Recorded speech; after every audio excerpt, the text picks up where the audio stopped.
Welcome to Amazing Business Radio with best-selling author and customer service and business expert, Shep Hyken. Shep will talk with some of the smartest thinkers in business to help make you more successful in your professional and personal life. This is Amazing Business Radio with Shep Hyken.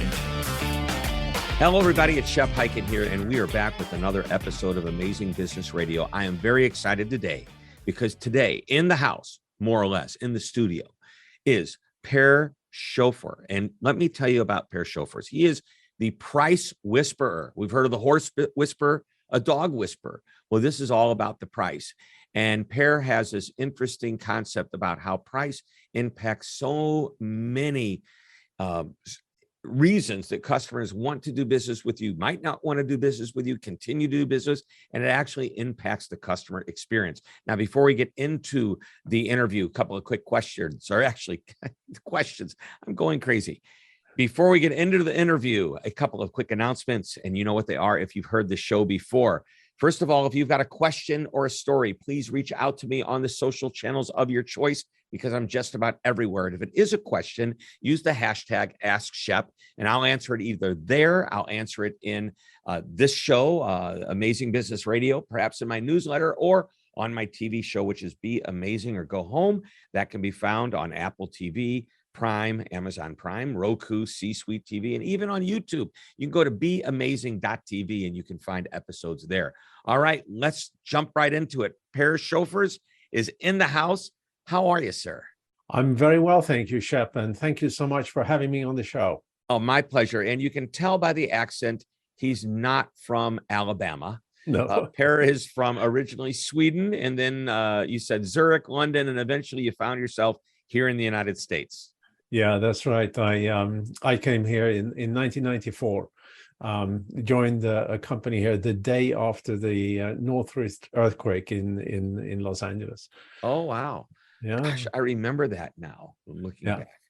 Wow. So you've been here 1994, and you now, did somebody name you the price whisperer? Is that a absolutely appointed term? It's not something that I invented at all.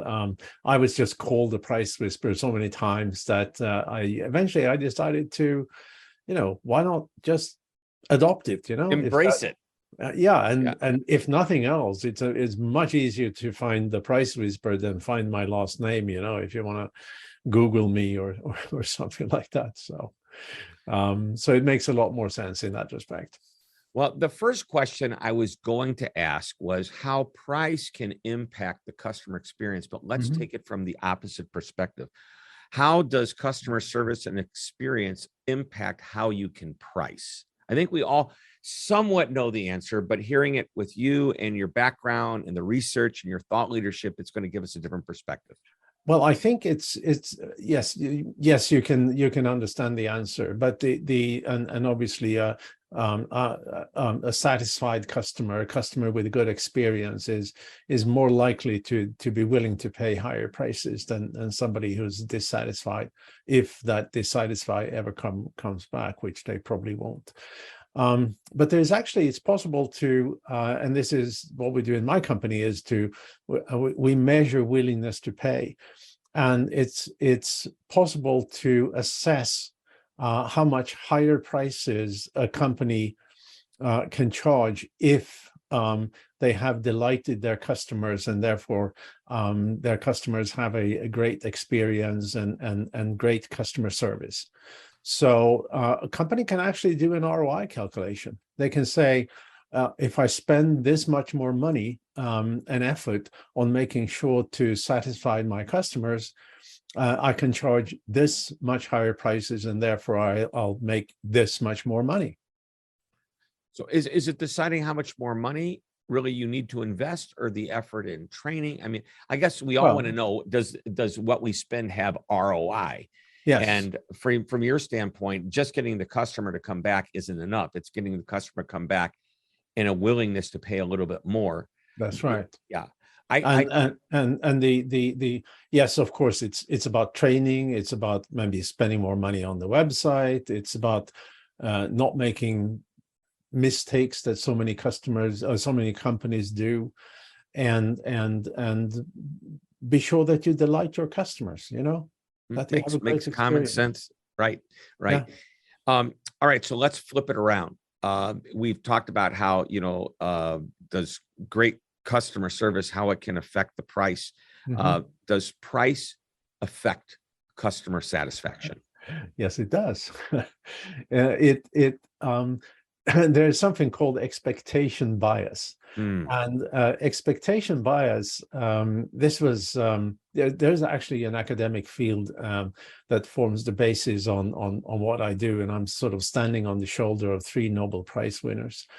And expectation bias tells us that the price of a product or a service sets an expectation of its quality and benefit. And one of the things that's been proven many, many times is that to cure your headache, a 5-cent aspirin is not particularly effective, whilst a 50-cent aspirin is very effective, right? Even if they're the same aspirin. It's the same aspirin, right? It's just a perception and an expectation. It goes the same way. In after the purchase, and I happen to be a little part of the audiophile community, and in the audiophile community, there are people who spend like $5,000 on a power cable, right? And that is esoteric in some way. And of course, there's no way that a power cable can actually change the sound quality of your home theater or stereo system, but because they paid so much money, that expectation bias makes them be more satisfied. They can hear the difference that nobody else can, right? So they become satisfied with their purchase. That's crazy. A $5,000 cable. Is there really such a thing, or did you? No, I'm not making this up. I'm not making this up. I was just in Guitar Center the other day to buy cables for my amplifier and my guitar. And yeah, there's a cable here that's 25 feet long and it costs $30. Yep. The cable over here that's 25 feet, $70. So what's the difference? Well, this comes with a lifetime warranty. Does it sound any different? Nah, not really. Okay. Probably so not, other than lifetime warranty, and how long is the warranty for the regular cable? 5 years. Okay. So I can come back and buy 2 of those. Anyway, I was going, do you know what the gyrations in my brain were doing? I know exactly. Yeah. But you know what I ended up doing? Tell me. I bought the more expensive cable. And I can assure you, you're going to hear a difference. It sounds so much better. No, it really doesn't. But yeah, it looks better. It's kind of got a cool pattern, but that's another story. Anyway, so I hear what you're saying. There are some product differences here, but yeah, it's really crazy, and the way you present your product or service, the way it's surrounded by your value messages and so forth, drives customer satisfaction, drives the customer experience, and drives what people are willing to pay. Right. So, yep. I love that. And I get it. Expectation, we said it. If we go in, and by the way, if all people wanted was a room to stay in, they wouldn't want to pay a Ritz-Carlton 4 Seasons price. They'd always stay at, the lowest price provider, but we want more than that. It's just ground transportation, but why does buying this brand at a low price versus well-known established luxury brand at a higher price, what is really the difference? And yeah, we can feel aesthetically, we can see it. Sometimes feel it if it's leather seats versus plastic, vinyl, or velour, or whatever they put in there. Is it, the size of the engine? But once again, hey, I'm just getting here from point A to point B. Can I tell you a story about just that? Yeah. I have had reasons to take a few long trips driving for the last couple of months, and the car rental company that I'm using, in 2 occasions, they gave me what should be called a luxury small SUV luxury from a luxury brand, 2 different luxury brands. And the third time I got a small SUV from what is not a luxury brand at all, and that is sold at half the price. That was the best of the 3. Really? Yeah. Really? The only thing you may want to say that was better in the other 2 was the quality of the interior materials. But the ride in this cheap one was better. It was not as noisy. It had an infotainment system that was not designed by a lobotomized monkey, and it was just at half the price, much better car. Wow. So I've always believed the great Aldo Gucci. Some say it was Stanley Marcus, but I'll go with Aldo Gucci, who said, "Quality is remembered long after price is forgotten." Yeah. And absolutely. Yeah, that could probably be like your mantra. Could be. You know? Yeah. All right. So I know we're getting close to the time to take a break. When we come back, what I want to talk about, you briefly mentioned this calculation that you could actually calculate. Are you able to share with us stats and facts or some type of an idea? Great. Let's do that. Let's take a real short break. When we come back, we'll continue our conversation with the Price Whisperer. By the way, new book. Is that right? Yeah, a new book should be out in a few weeks. Great, excellent. And that book is titled. It is called the Price Whisperer: A Holistic Approach to Pricing Power. Yeah. Yes, great. And you can get it everywhere where books are sold. Basically, Amazon. Amazon and Simon Schuster.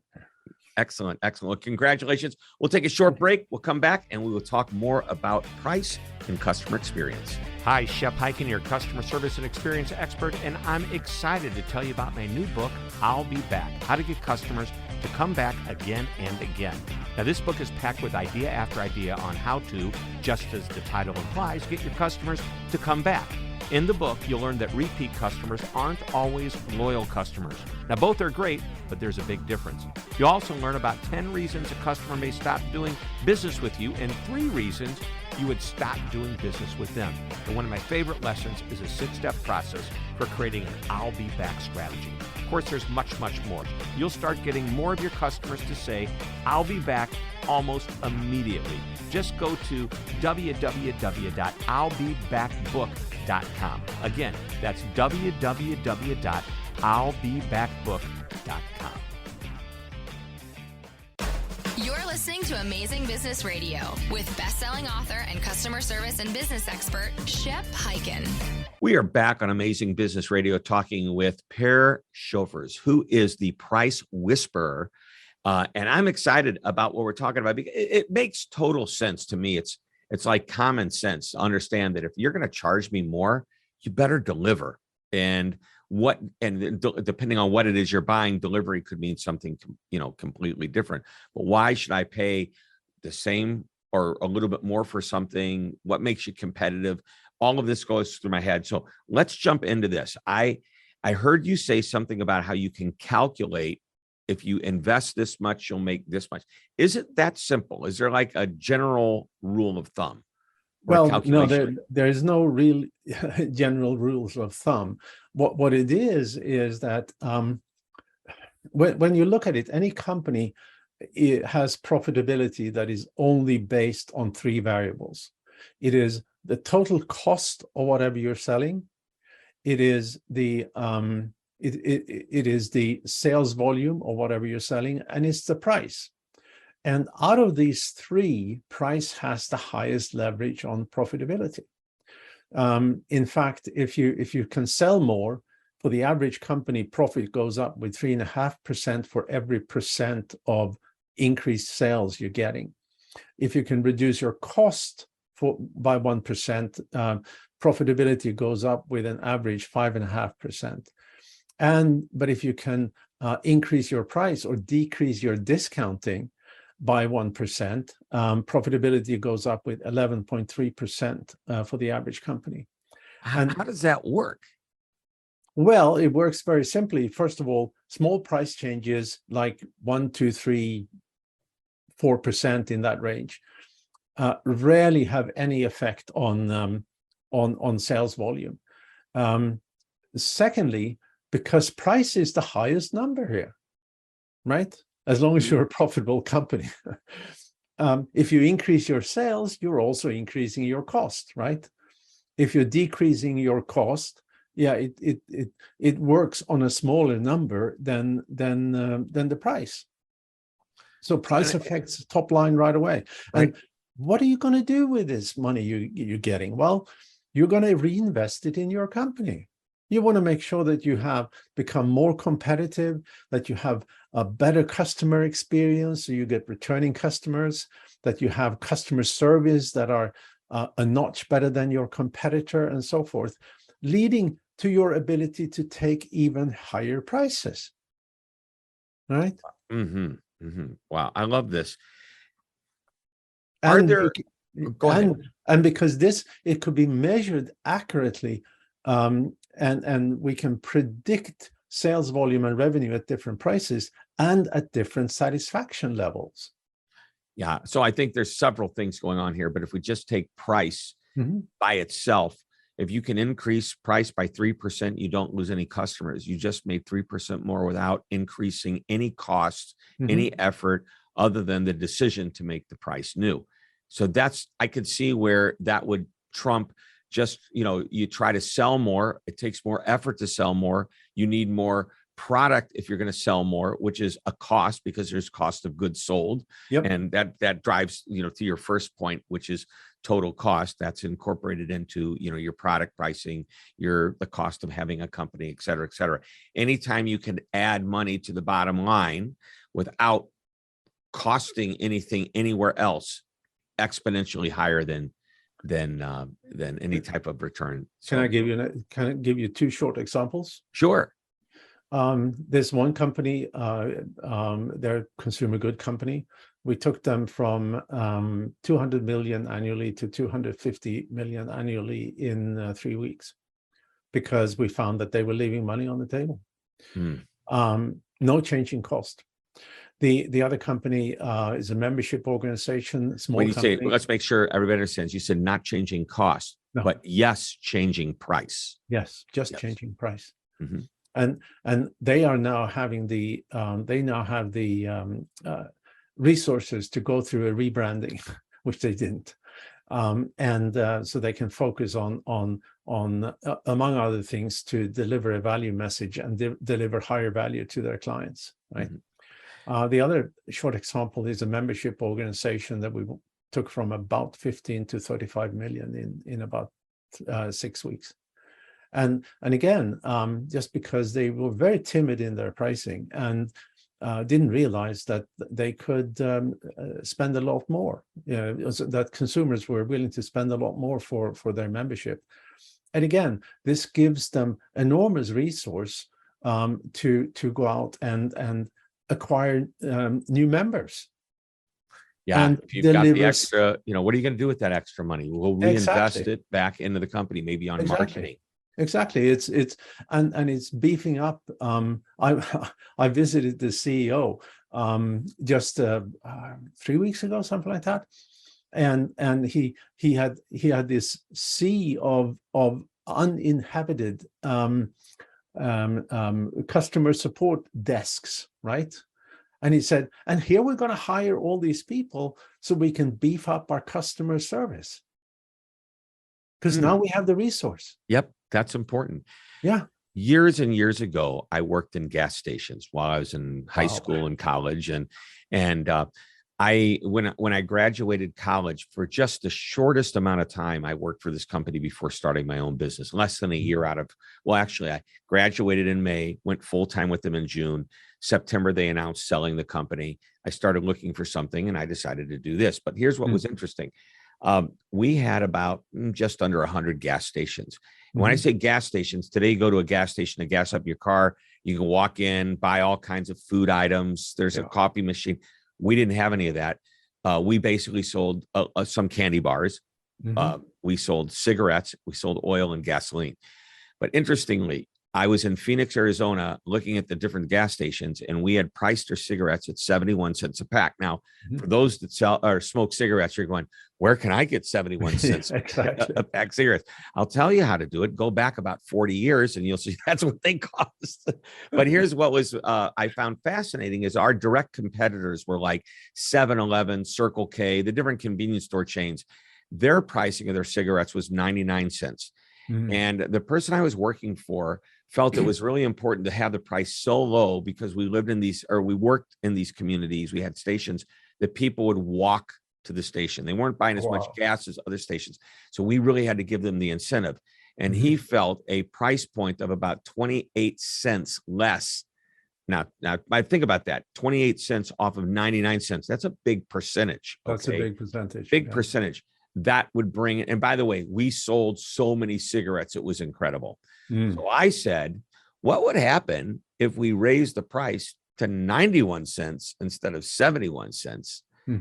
We'd still be 8 cents cheaper than the other, competition.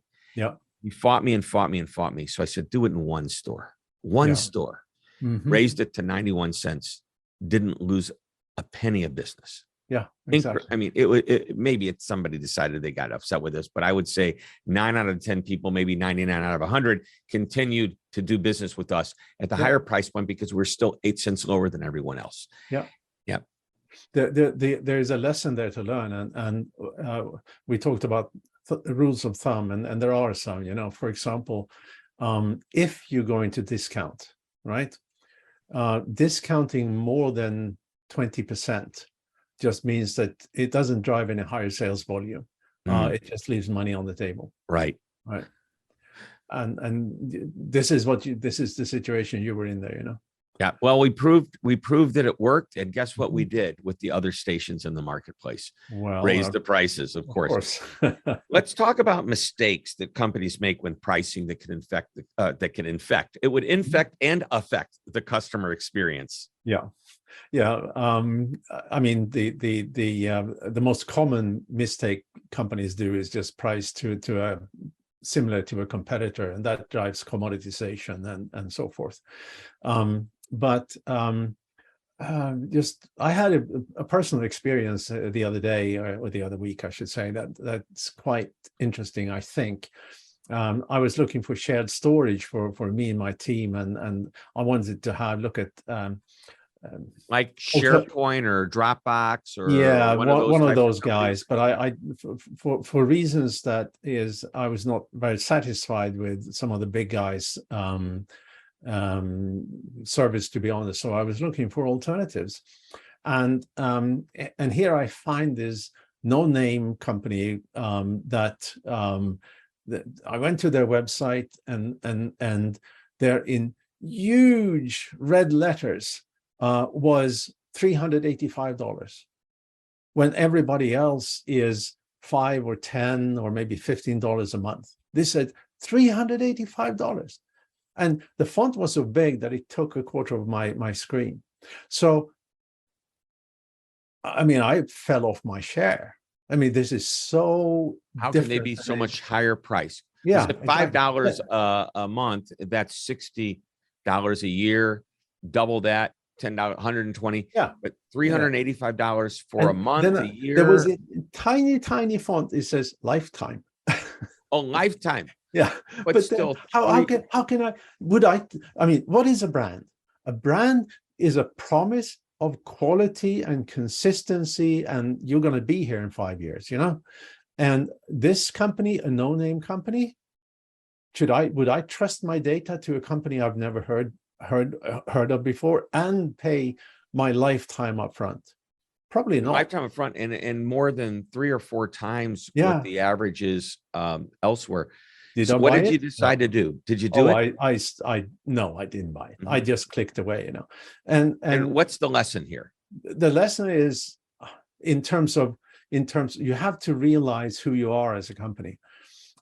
This company, one of the big guys could probably do $385 for lifetime because we know they're going to be there. But this company didn't have brand strength, so they couldn't make that same claim. So the lesson is that if you're a startup, you shouldn't necessarily price lower because there's no need for that.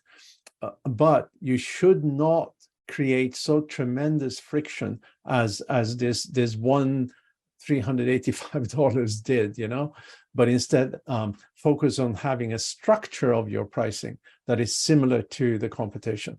Right. In that case, I think that is important. The word you used, it's actually 2 words, was brand strength. Does your brand strength justify the price that you've set? Great. Well, we are just about out of time. I always ask the one thing question when it's all said and done. What's the one last nugget of information that you would like to share with us? Well, I think, and I mentioned this, I think, first of all, remember that you are in charge of your own pricing. It's not competition. It is not the market. It is you, right? The second is that pricing drives satisfaction.